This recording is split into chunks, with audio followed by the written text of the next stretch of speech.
Bonjour, heureux de nous retrouver pour partager la parole du Seigneur. Aujourd'hui, je voudrais aborder un sujet par rapport à la rencontre du Seigneur avec une foule d'Israël. La phrase qu'il a dit, faites-le asseoir. Nous trouvons ce texte dans l'évangile de Luc au chapitre 9, verset 10 et suivant. Je fais la lecture du texte. Les apôtres rêvèrent et racontèrent à Jésus tout ce qu'ils avaient fait. Il les prit alors avec lui et se retira à l'écart, du côté de la ville de Bethsaïda. Mais dès que les gens s'en aperçurent, ils le suivirent. Jésus leur fit bon accueil. Il leur parla du règne de Dieu et guérit ceux qui en avaient besoin. Les jours commençaient à baisser, alors les 12 s'approchèrent de lui et lui dirent, renvoie ces gens pour qu'ils aillent dans les villages et les hameaux des environs où ils trouveront de quoi se loger et se ravitailler. Car nous sommes ici dans un endroit désert. Mais Jésus leur dit, donnez-leur vous-même à manger. Mais répondit-il, nous n'avons pas plus de 5 pains et 2 poissons. Ou alors faut-il que nous allions chercher de la nourriture pour tout ce monde? Car il y avait bien là 5 000 hommes. Jésus dit à ses disciples, faites-les asseoir par un groupe de 50, par un groupe d'une cinquantaine de personnes. C'est ce qu'ils firent et ils installèrent ainsi tout le monde. Alors Jésus prit le pain et les 2 poissons et leva les yeux vers le ciel. Il prononça la prière de bénédiction, puis il les partagea et donna le morceau à ses disciples pour les distribuer à la foule. Tout le monde mangea à satiété. On ramassa les morceaux qui restaient, cela faisait 12 paniers. Voici la parole du Seigneur. Et c'est ce qui est quelque chose d'extraordinaire que nous voyons dans ce texte. Faites-les asseoir. Il n'y a encore rien, il y a encore pas de miracle, mais 5 000 personnes, on parle de 5 000 hommes. En Israël, souvent, on comptait les hommes, pas souvent les femmes. Mais s'il faut dire que 5 000 hommes, donc avec les enfants, avec les femmes, c'est beaucoup de monde. Donc 5 personnes qui étaient là, plus de 5 000 étaient là. Et ils écoutaient la parole du Seigneur. Le Christ les a bénis. Il revenait d'un temps, il voulait se mettre à l'écart avec ses disciples, mais la foule était là, elle attendait. La soif de la foule, le besoin de la foule pour rencontrer le Messie. Aujourd'hui encore, les gens qui ont faim, soif de la bonne nouvelle, ils ont besoin d'écouter l'évangile, ils ont besoin d'être libérés, d'être sauvés, c'est un besoin particulier. Ah, il faut des serviteurs encore aujourd'hui. Mais nous ne sommes pas là. Revenons à cette parole, la phrase où Jésus dit, faites-les asseoir. La foule est là. Les apôtres proposent au Seigneur qu'il faut que les gens rentrent chez eux, car il fait tard déjà. Mais le Christ dit, faites-les asseoir. Donnez-leur vous-même à manger. Les apôtres n'ont pas à manger pour leur donner à 5 000 personnes. Mais le Christ dit, donnez-leur vous-même à manger. Or, il savait ce qu'il allait faire. Il dit que les apôtres répondaient que nous n'avons que 5 pains et 2 poissons. 5 pains et 2 poissons avec beaucoup de monde. Qu'est-ce que c'est rien du tout, ça? Même pas une goutte d'eau. C'est rien du tout. Alors le Christ dit, faites-les asseoir. Je pense que les apôtres se sont posé des questions. On va les faire asseoir. Il n'y a encore rien. Est-ce qu'il faut faire des courses? Est-ce qu'il faut faire des achats par-ci, par-là? Il n'y a encore rien du tout. Bon, il faut les faire asseoir par 50 groupes de cinquantaine de personnes. C'est tous étaient assis. Cette phrase est extraordinaire. Nous voulons voir juste cette phrase-là aujourd'hui par rapport à cette parole particulière que le Christ a dit. Faites-les asseoir. C'est ce qui est extraordinaire quand le Seigneur dit. Dans cela, il y a 3 choses dans cette phrase. Il y a 3 choses qui sont très importantes à nous, les croyants, à nous, les disciples du Seigneur. Cette phrase révèle, c'est comme une prophétie. C'est comme si une démonstration de la puissance de Dieu. C'est comme aussi une démonstration de l'amour du Seigneur. Dieu est amour, Dieu est puissant et il est au-dessus de tout. Il est souverain. Mais dans cette phrase où Jésus prononce qu'il renferme ces 3 dimensions-là, nous voyons, il va révéler sa puissance, il va révéler qu'il est capable de tout, qu'il connaît les choses qui vont arriver. Alors, on va voir 3 choses dans cela. 3 choses particulières d'abord. Dans cette phrase, le Christ veut, le croyant, les disciples vont découvrir qui est le Seigneur. Ils vont le connaître de nouveau. Connaître le Seigneur. C'est vrai, ils le connaissent depuis longtemps, c'est le Seigneur, c'est le Messie. Mais en le disant le connaître, c'est aussi appel à se déconnecter du monde. Dans cette phrase, faites-le asseoir, le Christ veut se révéler à eux. Ils vont le connaître de nouveau, le connaître. Ça veut dire, ils vont sortir de la connaissance de ce monde ici, de ce que le monde peut offrir, mais Dieu peut offrir plus que le monde peut donner. Deuxième chose aussi qu'on va voir dans cette phrase, il y a aussi cette phrase qui est très importante aussi, l'expérimenter. Les apôtres vont expérimenter le Seigneur. De quoi c'est Dieu Tout-Puissant est capable, sa toute puissance. D'abord, le connaître, l'expérimenter, et troisième chose, le voir, sa nature, le créateur du monde. Et cette phrase renferme ces choses-là. On peut dire plein de choses aussi. Parce que dans cette phrase, les apôtres vont découvrir, ils vont le connaître de nouveau. Or, quelqu'un qui connaît le Seigneur arrive à se déconnecter du monde, arrive à se détacher de ce que le monde nous offre et se confier au Seigneur. L'apôtre Paul dit, à cause de la connaissance excellente de Jésus-Christ, je regarde toutes choses comme de la boue.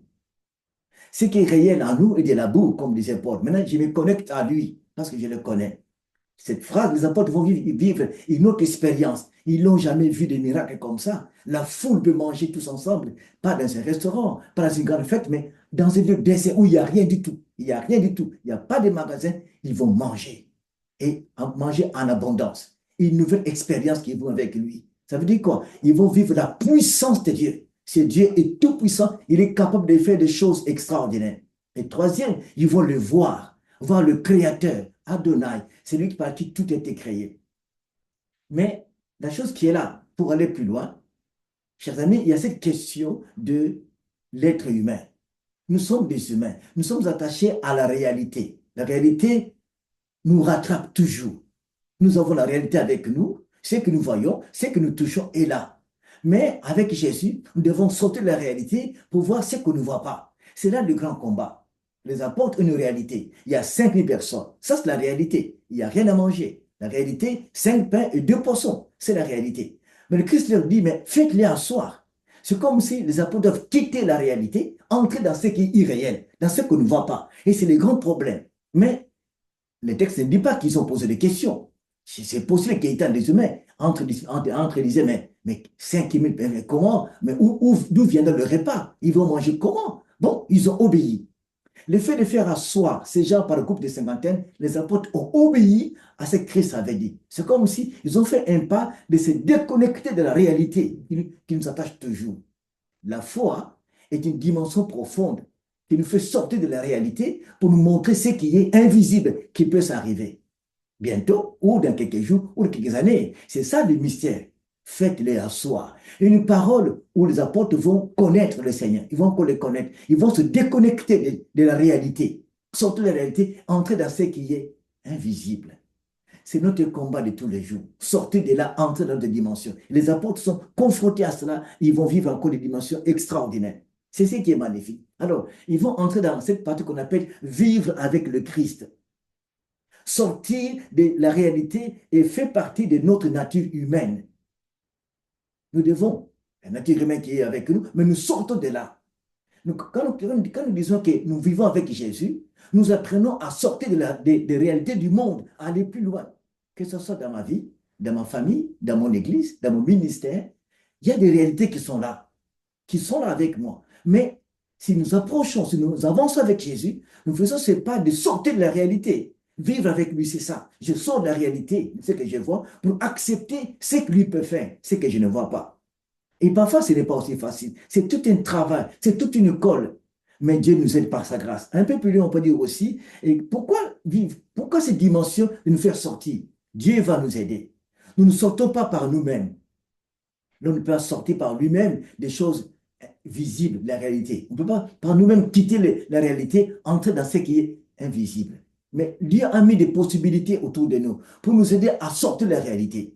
En principe, cette phrase, c'est comme une révélation. Voilà ce que je veux faire. Et dans cela, le Seigneur, parfois, il donne des dons de l'Esprit, le don de foi.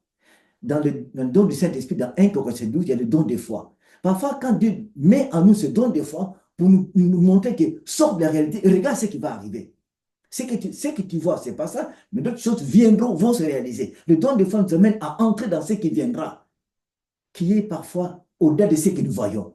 Le don de foi nous aide à entrer par là. Un instrument important, un moyen important pour nous aller plus loin.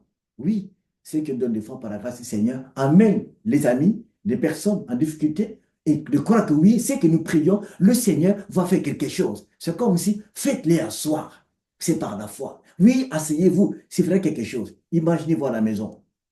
Les enfants, maman arrive à la maison, elle n'a pas l'argent, elle n'a pas grand-chose. Les enfants ont faim. Il dit, écoutez, asseyez-vous, dressez la table, mettez les couverts, tout, mettez toute la table, dressez toute la table.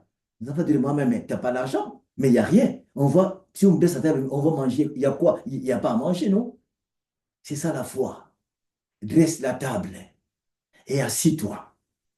Faites-les asseoir.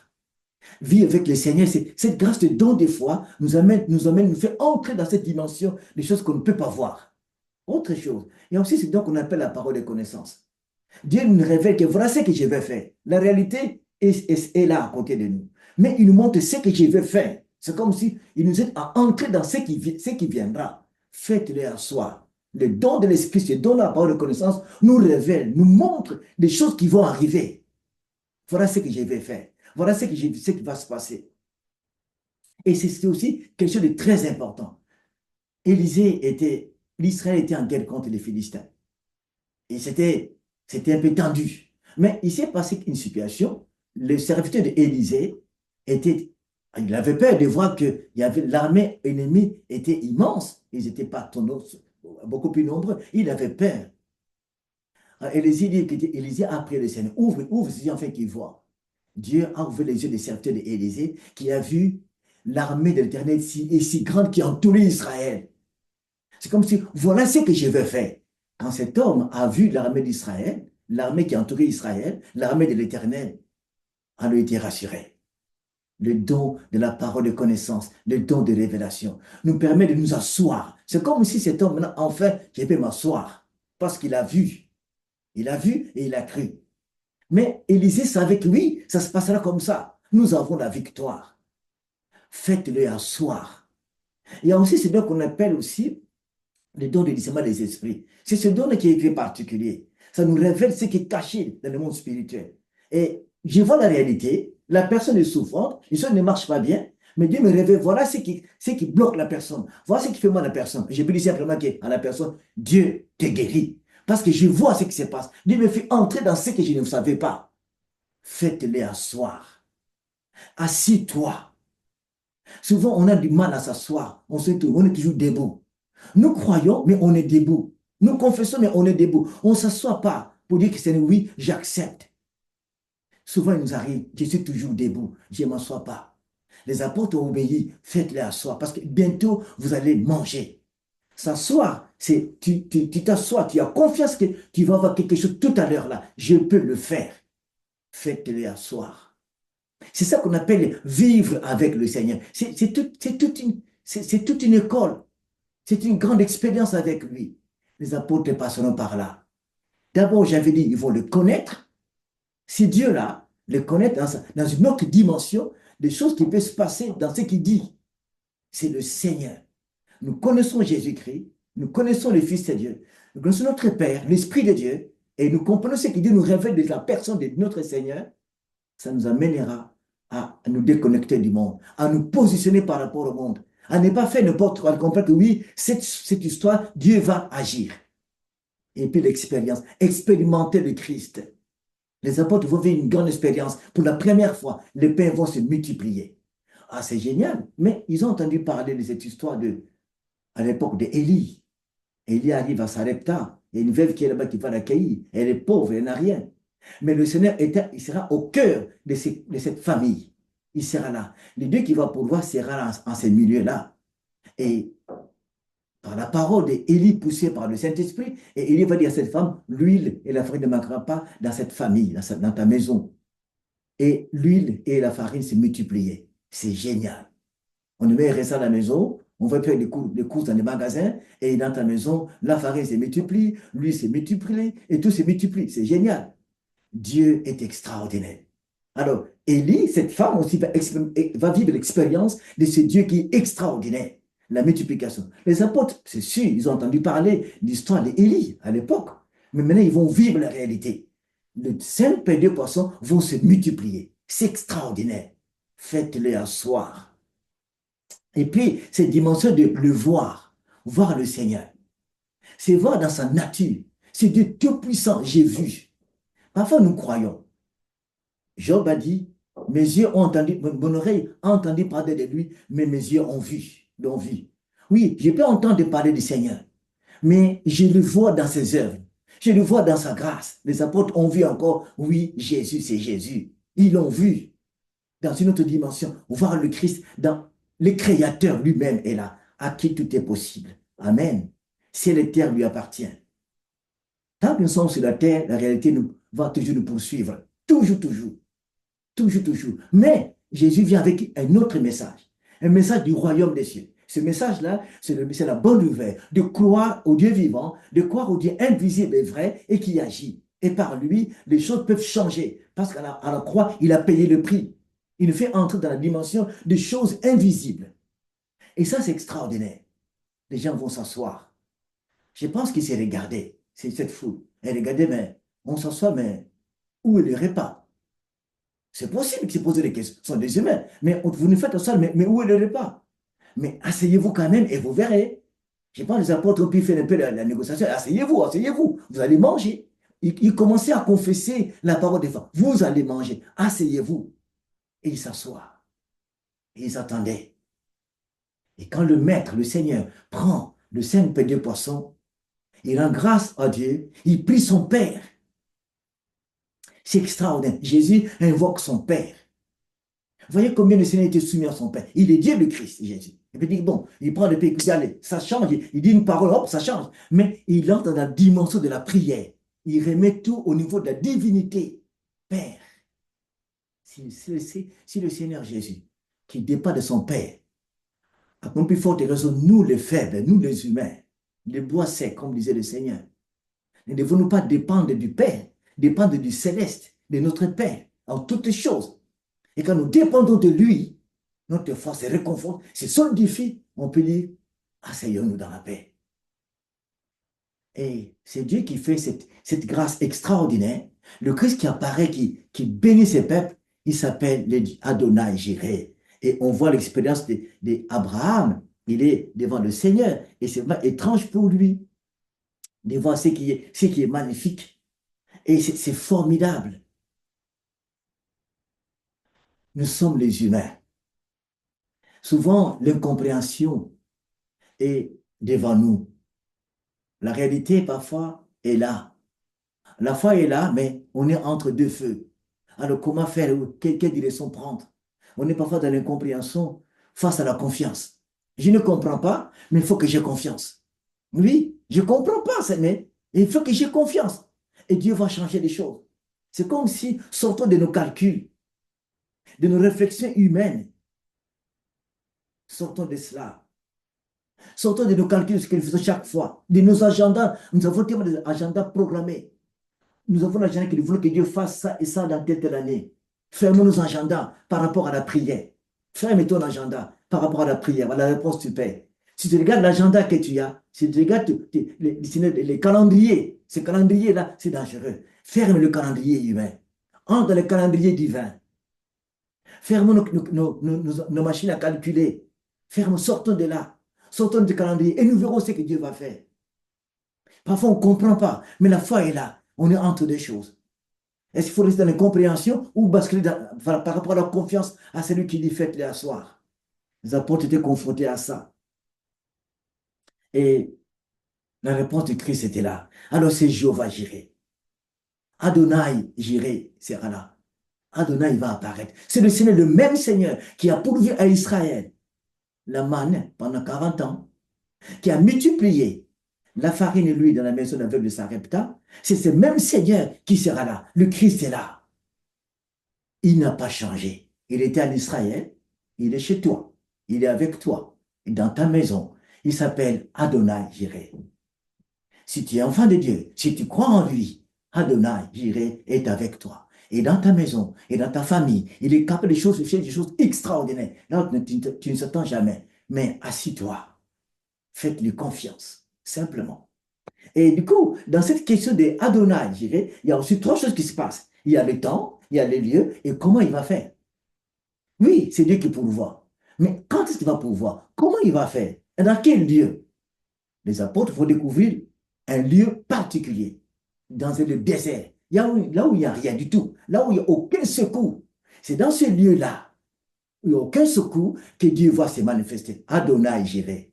Abraham, sur la montagne de Morija, il n'y avait pas de bélier là-bas, il n'y avait pas de mouton à l'endroit où il était. Il n'y avait que son fils, ses serviteurs qui étaient là, et il avait offert l'enfant qu'on lui avait dit. Il prend le couteau, il va maintenant offrir le fils. Mais là où il n'y a pas, il n'y a rien du tout, alors Adonai va pourvoir, il va donner. Dieu ne s'appuie pas sur des choses sur nos idées, nos pensées. Non, il est souverain. Il s'appuie sur lui-même. Il fait les choses sur lui-même, dans sa puissance. Les lieux dépendent de lui. Et les lieux qui apparaissent là-bas, c'est le particulier, le désert. Parfois, il est inapproprié. Parfois, on sait, mais rien ne peut sortir d'ici. Mais tout est possible. Le lieu, parfois, est inapproprié. Il n'est pas incroyable, n'est pas adapté à la réalité des situations. On peut dire que rien ne sortira d'ici, dans le désert. Il n'y a pas de magasin, il n'y a rien du tout. Mais rien ne sortira là-bas. Adonai est là.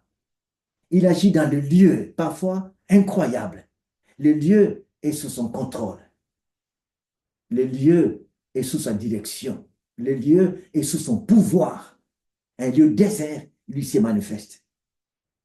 Il se révèle dans sa grandeur, dans sa puissance. C'est extraordinaire dans ce lieu-là. Quel endroit où tu peux être.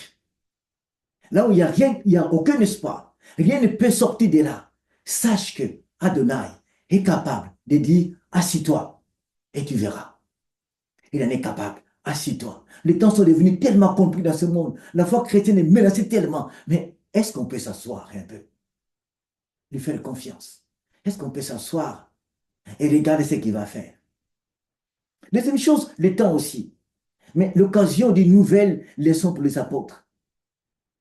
Il choisit le temps qui va révéler sa gloire. Dieu, il ne fait pas de miracle pour faire les miracles. Pas du tout.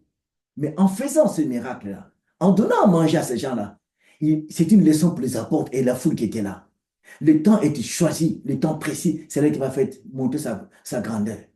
Quand nous prions, quand nous attendons la grâce du Seigneur, Adonai agira autant qu'il a prévu. À son temps, à lui, il pourvoira. La leçon de cette dimension, il dit qu'il pourvoit en nos besoins pour Abraham, ce n'était pas la naissance d'Isaac, pas la naissance. Ce n'était pas la naissance d'Ismaël, pas du tout. Mais quand Isaac a pu avancer à l'âge, alors le temps est venu, maintenant Dieu va éprouver la foi d'Abraham.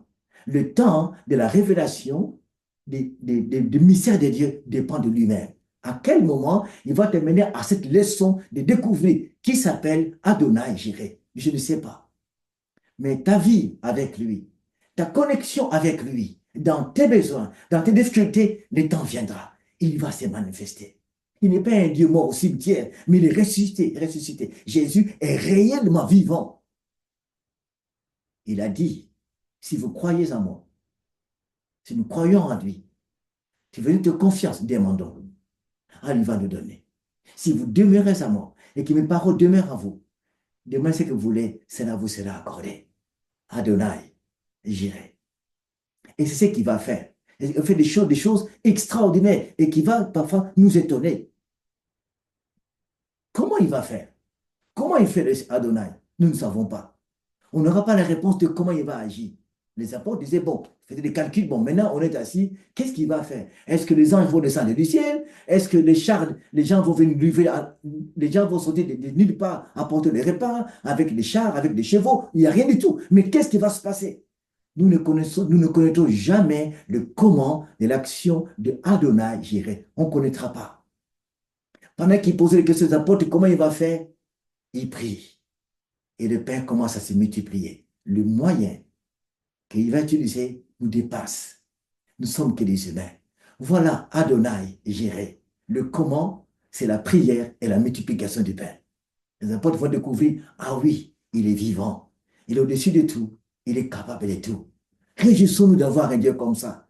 Frères, sœurs, messieurs, frères, ou croyants ou non croyants, réjouissons-nous d'avoir ce Dieu-là. Si vous regardez cette vidéo, si vous faites sincèrement que vous n'êtes pas chrétien, viens à Jésus. Si tu veux parfois essayer, essaye. Viens au Seigneur.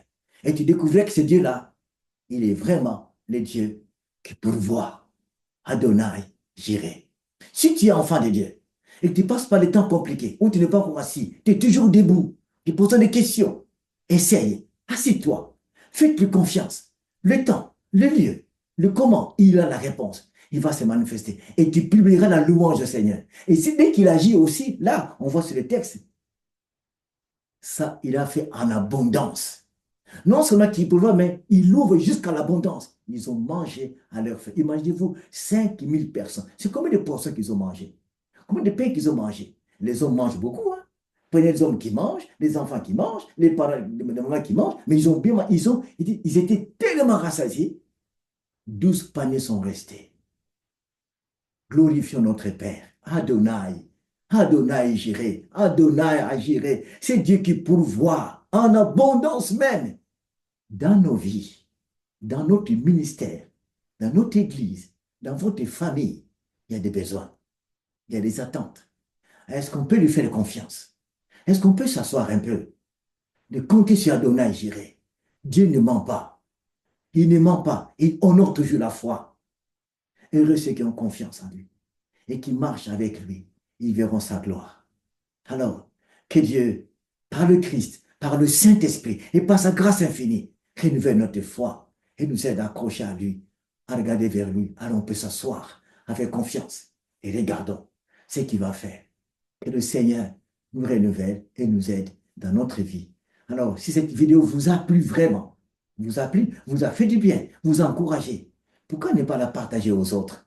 À des amis que tu connais, à des frères et sœurs, envoie-leur cette vidéo, en fait, eux aussi qui sont encouragés. S'ils passent par des temps difficiles, qu'ils se relèvent, qu'ils marchent avec le Seigneur. Et ne manque pas aussi, si tu veux ensuite t'arriver aussi, abonne-toi simplement. Et le Seigneur te comblera. Amen. Je vais prier pour celui ou celle qui passe par ces temps difficiles, qui veut se relever, qui veut s'asseoir dans la foi au Seigneur. Et je vais prier. Prie le Seigneur. Père, je te bénis parce que tu es vivant. Seigneur Jésus, 5000 personnes, c'est beaucoup, mais ils ont mangé. Je dis aux apôtres simplement, faites-les asseoir, car il y aura un miracle. Il y aura la nourriture. Ils mangeront à leur faim. Merci parce que tu es le même, Seigneur Jésus. Tu n'as pas changé. Tu qui étais en Israël il y a longtemps, tu es parmi nous aujourd'hui. Tu es avec mon frère, ma soeur, la personne qui écoute cette vidéo, Seigneur, qui voit cette vidéo, tu la connais. Gloire à toi que dessus du tout. Aide-nous, Seigneur, nous tous ensemble, de nous asseoir et de compter sur toi. Père, celui qui est fatigué ou qui ne sait plus comment faire, qui se pose des questions, qui est toujours debout, n'est pas s'asseoir pour te faire confiance. Aujourd'hui, aide-le à s'asseoir, à te faire confiance, que toi, tu vas faire quelque chose. Tu es vraiment Adonai, j'irai. Glorifie ton nom, Père. Glorifie ta parole dans la vie de ceux-là qui crient vers toi, qui soupirent avec toi, Seigneur. Parfois, nous ne comprenons pas. Oui, nous sommes souvent attachés à la réalité. Aide-nous, Seigneur, à regarder toi, à nous déconnecter de la réalité pour voir ta main, pour voir ta puissance, ta grâce. Merci parce que tu es bon et tu es merveilleux.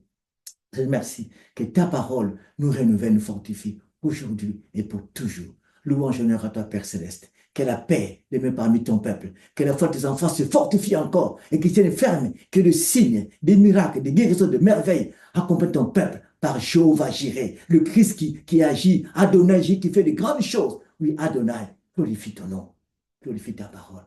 Merci Seigneur Jésus. Saint-Esprit agit dans nos cœurs et fortifie-nous et rassure-nous encore que tu es là. Merci pour tout. Père, sois béni, sois glorifié. Nous prions au nom de Jésus, notre Seigneur. Amen. Soyez bénis. À bientôt. Au revoir.